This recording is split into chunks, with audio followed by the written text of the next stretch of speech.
Today I'm going to show you how I did my reverse lights on my 23 F250. These are the Diode Dynamics 6-inch bars, and I got these in the flood pattern where it's got this more of a diffused pattern here. There are options to put the lights. They've got like a kit that puts the lights here, but I wanted mine tucked up against the bumper, and I really wanted to get within this opening right here. If you look at that 23 F250 bumper, it's got a nice little cutout here. So I kind of wanted them tucked as high as I can get them and in that section. So I'm going to show you how I did that if you're wanting that look almost hidden, where it looks like it's just not even there. I didn't want to cut my bumper. A lot of times people cut them and put them in here. I just didn't want to worry about rust in here. And then sometimes different manufacturers may discontinue that light. If you have a light burn out, then you've got this hole cut out specifically for their light. And I just didn't want to fool with that. There's a lot of brackets and things in here too that I just didn't want to have to work around. So that's why I selected the Diode Dynamics. And again, this is a 6-inch bar, so there's a lot of lights that are that width. If something changed later in the future, I could always just change out the bolt pattern up underneath here. On one side, I do use a factory hole. On the other, I did use the one of the supplied brackets that I modified, and I did have to drill a hole up underneath there. So we'll talk about that, how I mounted this, how I wired this up, and then I'll do a demonstration on how bright they are. It's not dark outside right now, so you won't get the full effect, but you at least get to see what they look like when they come on. First things I always use is going to be any connection I make. I'm going to use a watertight connection. So in this case, I don't remember if I use these here, but just to kind of give you an idea, if I've got to connect two things, I'm going to use some type of a watertight plug, and these have been really good for me. So these are just a 2-pin. If you need more than 2-pin, they make more. I'll reference those. I think I've used also 3 pins, and they have 4 pins for this. So these are good where you're just crimping on your ends, and you're going to put some heat shrink over the ends here once you're done, and then you can put sheathing over this. So I always use this kind of connector if I have to have a point of disconnection. And anytime I add an accessory, I like to have somewhere where I can disconnect this, specifically if I have to take a light off or have to do any other kind of work on the vehicle and I need this out of the way. This is an example of the wiring. If I ever use a 2-pin wire, I'm using wires like this. So if I need two strands of wire, I have it already with a sheath. I buy it like that with the 2 wires or 2 conductors inside there. So you can see I've got a lot of protection where each wire has its own layer of insulation, and then this has a layer of insulation over both wires. And this is very flexible material, so it will definitely be able to route around things and take turns without breaking the wire. And I'm going to always use that type of wiring if I'm using 2-pin, and if I ever heat shrink, I'm going to use some type of watertight heat shrink. This is not the wired watertight on this example right here, but I do normally use a watertight. And then you can tape this up and use wire loom. So I'm a fan of the nylon wire loom. A lot of guys use that. I call it a convoluted tube. It's more plastic. It does get brittle over time. So I like the braided nylon. So this one can do a little bit more different amount of wires because it's coiled upon itself right here. So this one I think is a 3/8, but you can get this in different sizes. And it's more of a nylon braid, so it's a lot more flexible. So you can see I can almost turn it like that. It's not making those loud plastic noises like you get on the convoluted wiring loom. So definitely recommend any kind of loom like this for your wiring. I'll have that in the description. For this project specifically, I had already previously run 2 of these cables like this. And this is, it looks like a single cable, but there are actually 6 conductors inside there. So there are 6 different strands of wire. And I have 2 of these run all the way from the front of the vehicle all the way to the back. One of these I used, all of these wires are connected underneath there to a 20-amp breaker, and that one runs directly to the battery. And then I can use every one of these 6 wires as a constant 12-volt source at the back of the truck. So very important, there's not a lot of constant 12-volt sources at the back. And what I did there is I put a fuse on every one of these. So that way they can be fused individually. At the front, they're all joined together to a 120 amp breaker. And then I put a fuse on each one as I need them and as I use them. Right now I'm only using 2 of these at the back section, but I kind of future-proofed any other projects I want to do on the back of the vehicle by doing that. The other one I ran it blank to the front and blank to the back. What I have used 2 of the wires for already is for the upfitter switches. So I actually, for this specific project, I used one of the wires at the front of the vehicle and I connected it to one of the upfitter switch number 2, and I used the same color wire back here to power this light on upfitter switch number 2. So that's, I would suggest if you're going to do this, at least run one of these 6 strands. If you want to do like me, you want constant 12 volt back here, you're not sure what you're going to do later, run one of these for constant 12 volt, run another for your upfitter switches to the back of the truck. On any project I need a relay, I've had really good success with these. These are water resistant relays, and this is a 4-pin. I will probably more than likely just have to put a wiring diagram up for you on the screen to show you how I used this relay for the backup circuit to turn these lights on. So the lights are going 2 different ways. They're going by upfitter switch 2 and they're going by the backup circuit. So this is what I had to use to control the backup circuit. And if you look in this does have a gasket here that seals off this relay, and it's sealed up at the back section here. I've had really good success with this, and I've got 3 or 4 of these already used. I kind of buy this in bulk, where I'll either buy a pack of 5 or a pack of 10 at one time, so I'm not having to hunt down the same relay that I used on another project. So I like to have similar wiring on the vehicle, especially if I'm going to add other things later. All right, this wire is going to show you what the Diode Dynamics wire looks like that goes into the lights. On the front bar, I did the review for you. It plugs directly into the light. On these 6-inch bars, they've kind of got a like a 6 or 8-inch lead, and then it's got the female side of this that this plugs into. The first part I'm going to show you is how I did the reverse circuit to trigger those lights to come on. So the relay I showed you is what I had to use for that. I'm going to explain this specific relay should apply for most any what I would call a single pole, single throw relay, which is what this is. So to tell if you've got single pole, single throw, it's going to have 4 pins. So this is what I used for my application. The way I'm going to describe it is I'll show you a wiring diagram on here too, so we can get a little bit more detailed than I can, but I'd like to explain it in more simple terms sometimes. The red wire here is what I call, this is pin 30. This is what I call my constant 12 volt source though. So some people will just refer to it as pin 30, whatever it is, but if you can't find your pin numbers, and sometimes it'll describe it on here, or you may have to open up the box here and take a look inside there, and it may explain that on the bottom of your relay. So in my case, my relay did come with some instructions, kind of explain what the color wires were, and then kind of lined out what I need to do with them. So this is what I would say. You need to run a constant 12 volt source to this wire.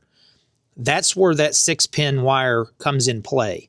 So I've already got constant 12 volt back in that zone, so I can run one of my wires, my constant 12 volts, with a fuse to this area right here. All right, so the next piece is your what they call pin number 87, and I call that's the item I want to power up. So this is pin number 87 on this relay is blue. Another way to kind of look at this specific relay is these 2 wires are the thickest wires on the relay itself. And I do get a little bit thicker wiring than I need sometimes. These are, I believe, if I'm not mistaken, these were 20 amp. No, these are 40, 30 amp relays. So I like to get a little bit more powerful relay than I need, just so I'm not burning up the relay or causing any kind of electrical issues on the vehicle. So remember, constant 12 volt. This is something from a battery source or even a switch 12 volt. This is to the item positive lead that you're wanting to power. So on your backup lights, you're going to put this to the positive side of those lights. The black wire is pretty simple. This is a ground wire. So you can ground it to your device, or you ground your device plus this to the same grounding pole. So wherever you're going to ground out, you can just send this lead to the ground and you're good there. And that is pin 85 on this relay. All right, so pin 86, this is what I call your trigger wire. What are you trying to signal this thing to close the coil on? So basically, think about it as there's an open coil between these two wires. When it sees this signal, it's going to close the coil, and the contact inside there is going to make the power from this wire transfer over to this wire. So what do you want to signal? That is what you're going to connect here. So in the case of sending a reverse signal, you put the reverse light positive to here. That tells the coil to close. The power then transfers, coil closes, and comes over to the blue wire. That sends power to the reverse wire.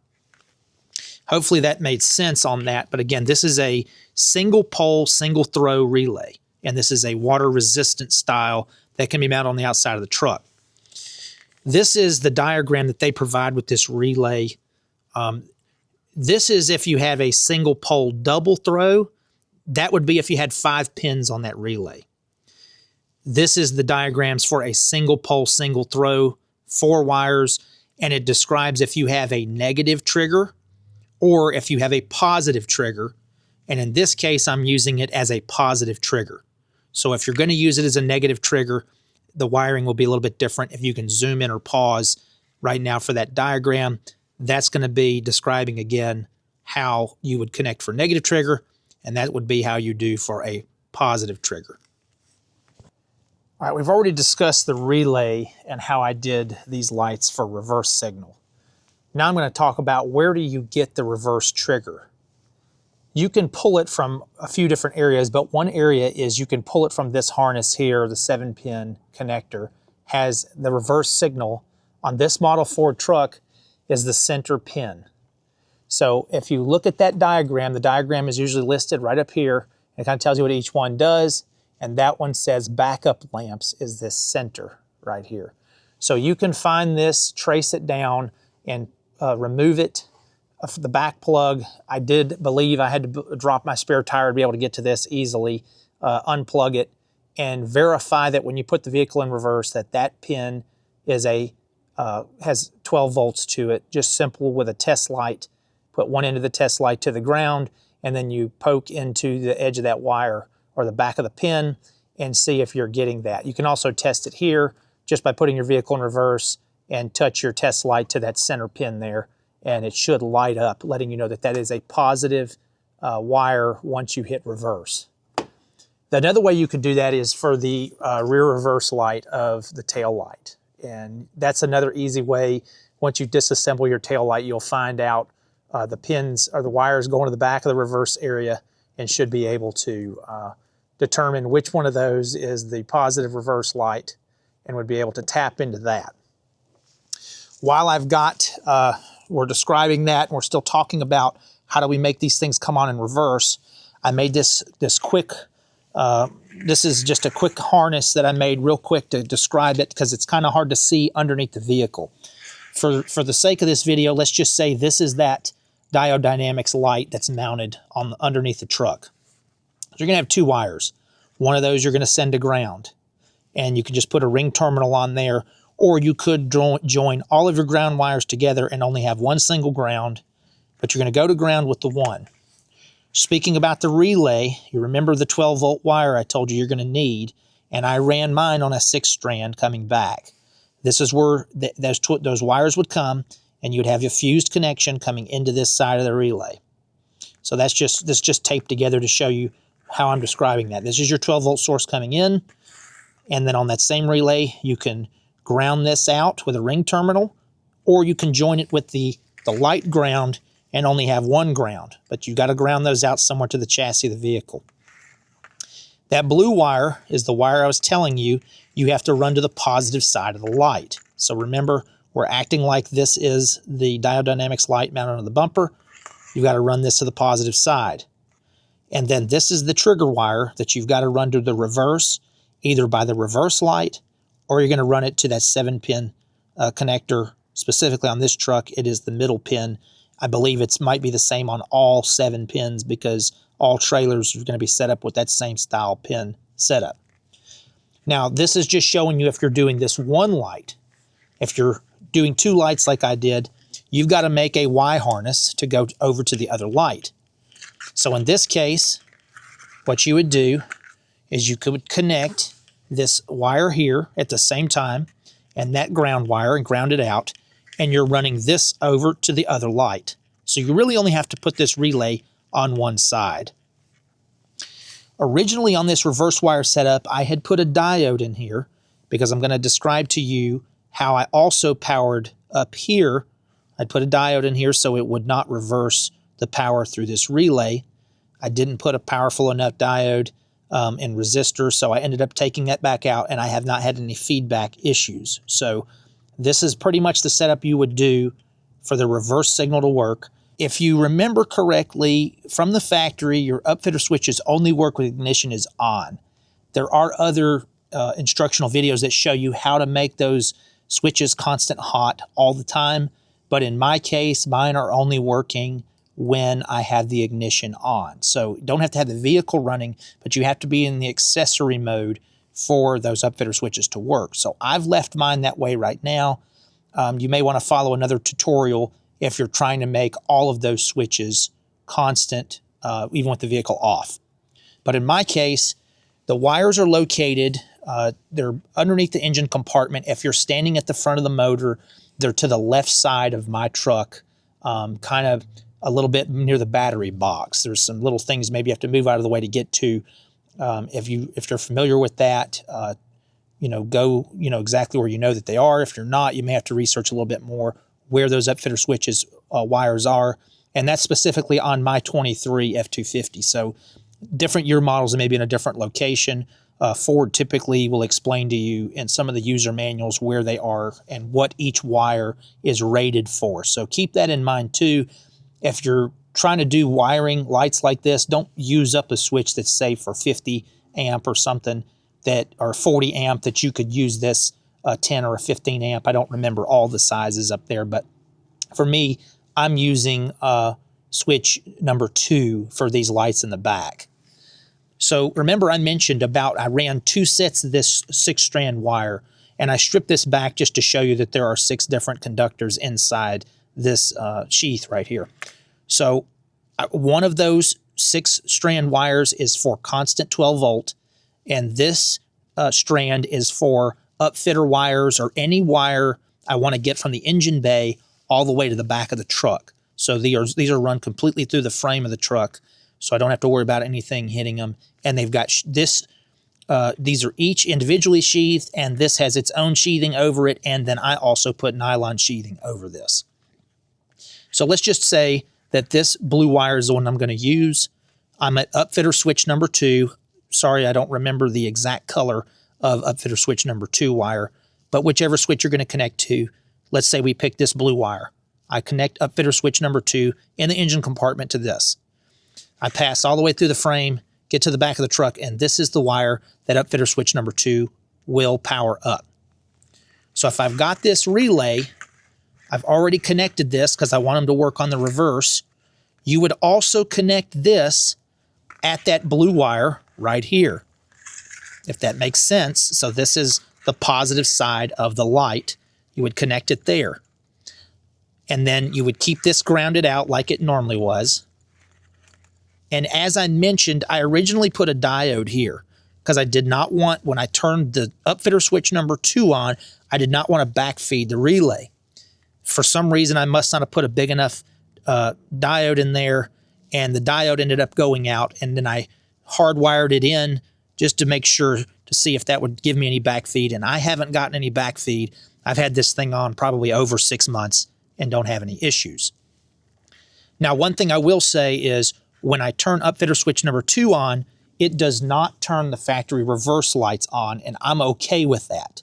So if you're wanting to do it where you turn this on and it flips on reverse lights plus your added accessory light, the way I wired mine, it will not do that. So you can change your wiring configuration to make it do that, but I really did not want to send any signal wire back through the factory harness in any way, so I like mine doing the way I have.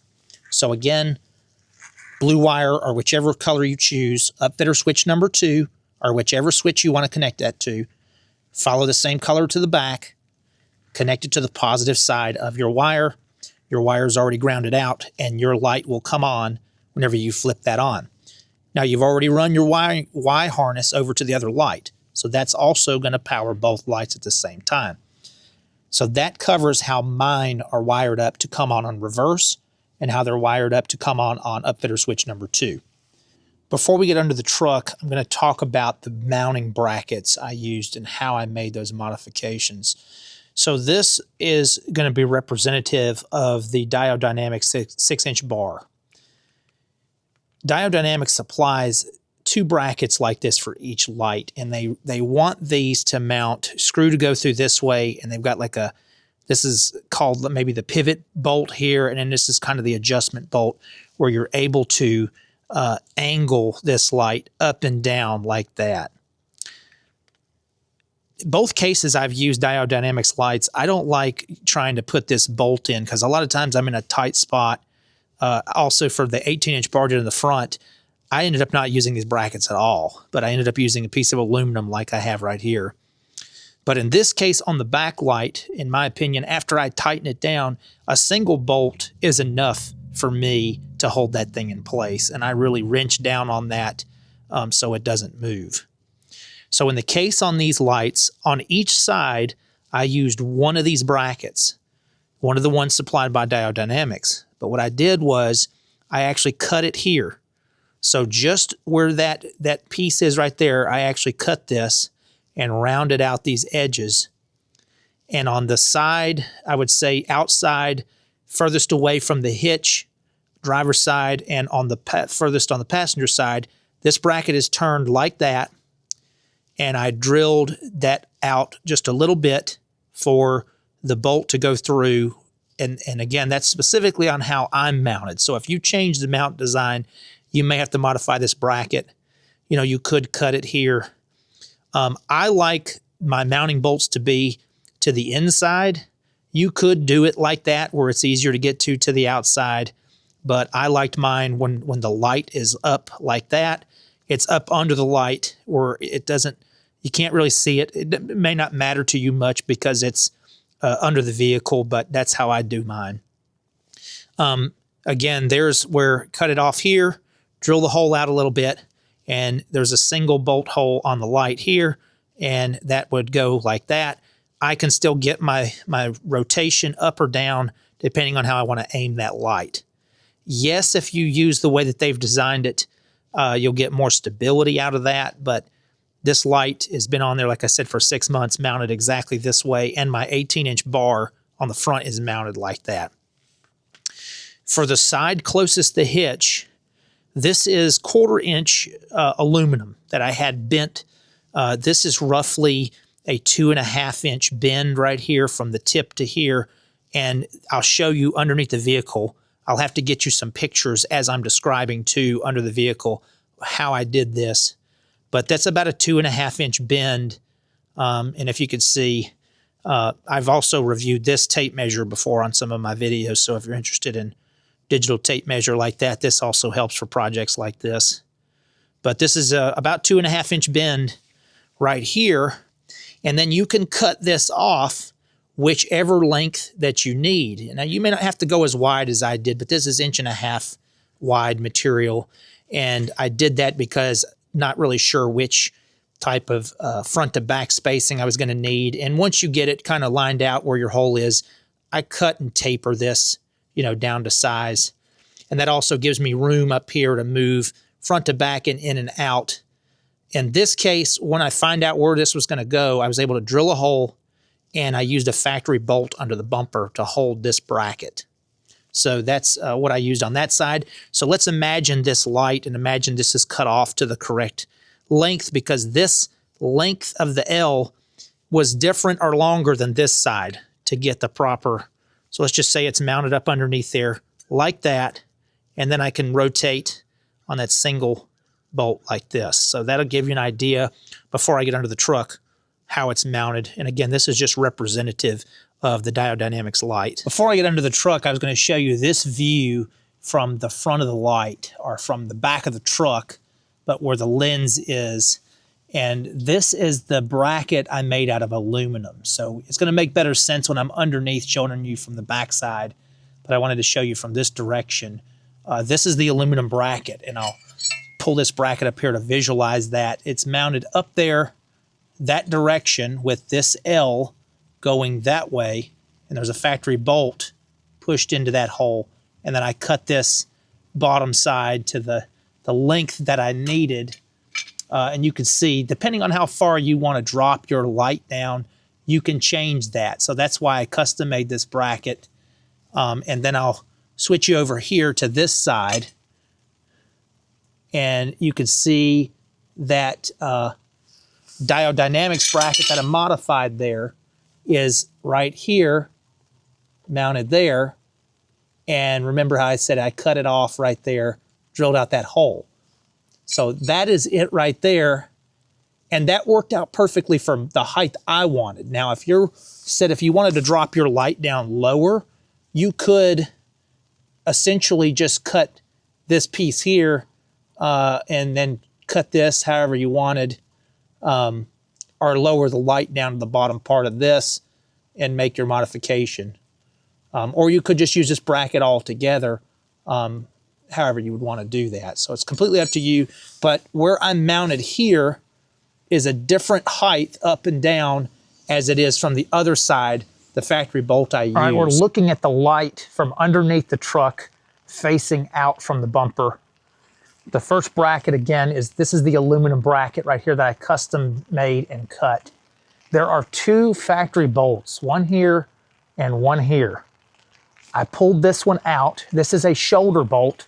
So on this bracket, I had to drill the hole out, say, a 1/2 inch diameter for the shoulder to go through that and still tighten back up into this factory slot here. So you will have to do that if you're going to do like I did.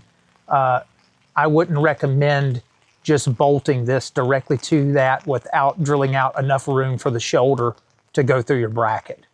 So that is my aluminum bracket, and I painted mine black. So you could leave it silver if you want, but I like to just kind of dress it up while I'm at it.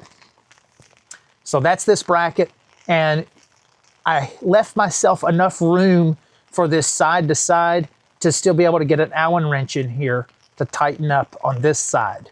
So keep that in mind, and I'm about even with this factory rear bumper support. So my L bends right at that area. But that is reusing a factory bolt. See if I can move you around a little bit. See a little bit better there. All right, on this side, see if that makes any sense to you there.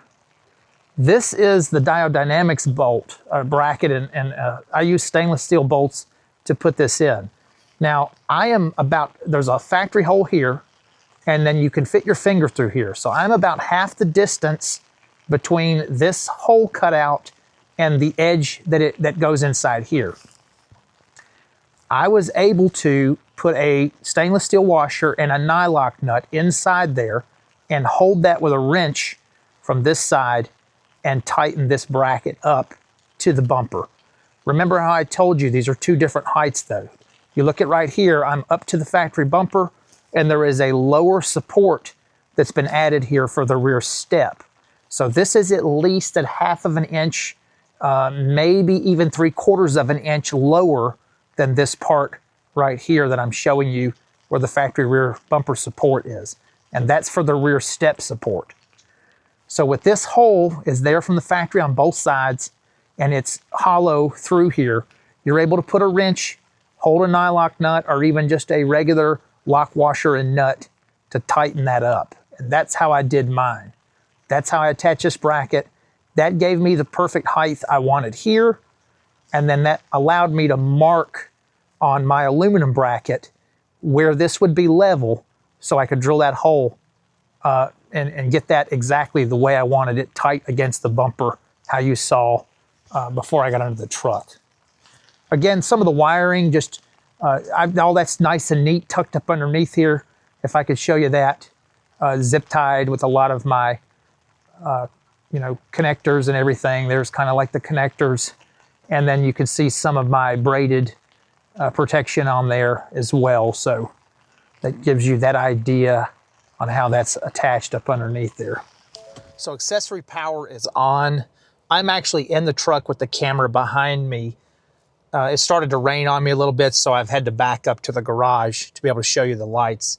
So I'm going to turn on Upfitter switch number 2 for you first, so you can get that idea.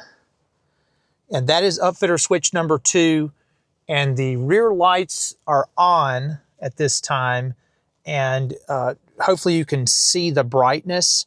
It's not dark enough outside to really give you a great overview on how much light that these cast, but I will put some videos, some pictures up in the video that'll show you how much light that these will cast out. And I will say it's plenty enough, and it is almost blinding with these two 6-inch bars back there. So now I'm going to turn auxiliary switch number 2 off, and I'm going to go into reverse on the truck, and you will see the reverse lights are on the truck. And it's dinging at me, of course, because the door is open, but you will see I've got the reverse lights on, and I've got the Diode Dynamics lights are on underneath the truck. So that's the look you get when you go in reverse, and it is plenty enough light when you're going into reverse that you can see everything behind you as you back up. And I've got mine, I would say, aimed slightly down, so I get that splash of light on the ground more than just straight out. I did want some of that light going straight out, but the main focus was in reverse. Say I'm going to connect a boat or connect our camper. Those are the times when I need that light on the ground. So that's why mine are aimed the way they are. If you drop your lights down lower and you want to aim them up a little higher, you can certainly do that. But for my application, I wanted my lights up high and tight to the bumper. So there is, the lights are back off again, and I'll do that auxiliary switch number 2 for you one more time. And as to show you there, basically the reverse lights are not coming on. The factory reverse lights are not coming on with the way I described the wiring. So if this is the way that you'd like to wire yours up, certainly you could follow the instruction that I showed during this video. But that's working great for me. And like I mentioned, another reason why I did not want to backfeed through that factory harness is I just don't like feeding power back through the factory harness when I don't have to, not interfering with the body control modules and all these different types of things that these vehicles are very sensitive with electronics, more sensitive than they used to be. So anytime I don't want to backfeed or don't have to backfeed through any of their factory wiring, I typically will not. So there we go. There was the auxiliary switch, and one more time in reverse for you again to give you that light output. And like I mentioned, I'll have pictures in the video that show it in complete darkness, what the light looks like, and try to have some of that light for you right here on how far it casts out. Hopefully this information was useful or helpful for you. And if it was, please subscribe and share. And that's to the point.